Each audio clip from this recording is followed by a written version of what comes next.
Приветствую вас, дорогие друзья, на программе «Бог или случайность». Сегодня у нас в гостях Александр. Привет, Александр. Привет, Алина. Можешь немного рассказать о себе? Да, меня зовут Саша, мне 33 года, и я из города Стейт-Колледж, штат Пенсильвания. Веду служение в нашей церкви, Церковь Спасения. Приятно познакомиться. Взаимно. Можешь мне рассказать историю своей жизни, в котором ты действительно видишь, что это был Бог, а не какая-то случайность? Да, была одна такая история. Совместное место, где мы с тобой когда-то ездили на миссионерскую поездку. Это была Южная Африка.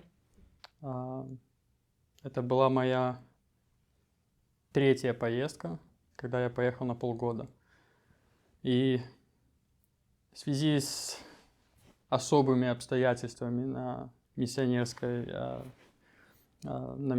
почве, именно в самой миссии, происходили вещи, которые радикально изменяли миссию, и очень много людей покинуло миссию. И был момент, это где-то 3-4 месяц из 6, когда я там находился, я заболел. Или я заболел, или меня что-то укусило, я точно не знаю.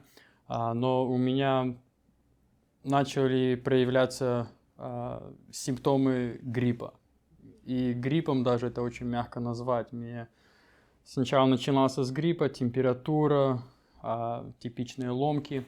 Вот. А потом, когда я пришел домой лечь спать, отдыхать ночью, то я уже не мог встать на следующий день. Мой грипп начал зашкаливать больше, чем я мог это осознать. У меня никогда не было такого ощущения, чтобы я так сильно болел. Я не знаю, какая у меня температура была, но выражение потеть в кровати так, что кровать мокрая, я это пережил. У меня была лихорадка, и дошло до того, что вплоть у меня кожа болела. Я не хотел двигаться, я не хотел поворачиваться, я просто, можно сказать, мне казалось, что я умирал. Я не мог ни позвонить никому, потому что я думал, ну, станет лучше. Пройдет немножко время, станет лучше. Поспал, проснулся, а еще хуже и хуже.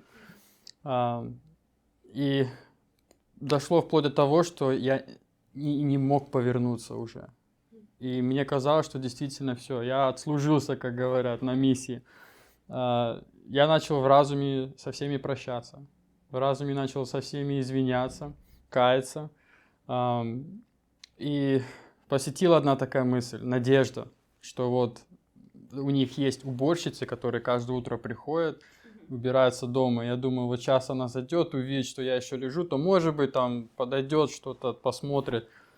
А получилось так, что она с утра дверь открыла, посмотрела, закрыла и ушла.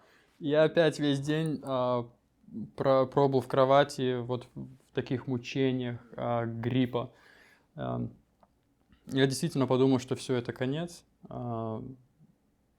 И посетила одна мысль. Вот хоть я не могу не двигаться, не могу разговаривать, но я могу молиться.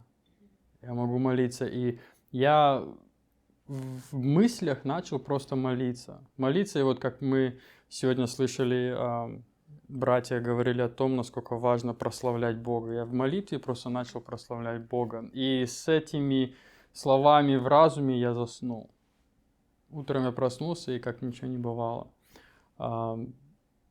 И действительно нельзя не сказать, что это не было Божьей рукой. Я считаю, что для меня это было такое свидетельство, где я переболел очень сильно, я думал, что это конец, и Бог усыпил меня, дал мне сон, и на следующий день я проснулся, как ни в чем не бывало. То есть ты полностью вылечился Я после полностью этого? на следующий день я был здоровый. Вот для меня молитва взяла новое понимание, насколько можно иметь успокоение в Боге через молитву. И вот особенно даже то, что вот люди могут забрать у вас многие вещи. Да, даже вот если радикально уже говорить, отрежут язык. Мыслями мы все равно можем молиться. Я вот хоть я не мог типичным путем, да, склониться, помолиться Богу, я лежал расслабленный, и я в мыслях мог молиться. Никто это не может остановить. И поэтому с того дня для меня молитва стала... Я на молитву начал по-другому смотреть и по-другому относиться к этому. Спасибо тебе большое. Слава Я Богу. очень рада, что ты еще здесь, что Бог тебя вылечил. Слава Богу. Друзья, помните, что Бог всегда рядом, и что в молитве есть сила, потому что Бог отвечает на ваши молитвы. Поэтому обращайтесь к Нему в молитве. Да благословит вас Господь.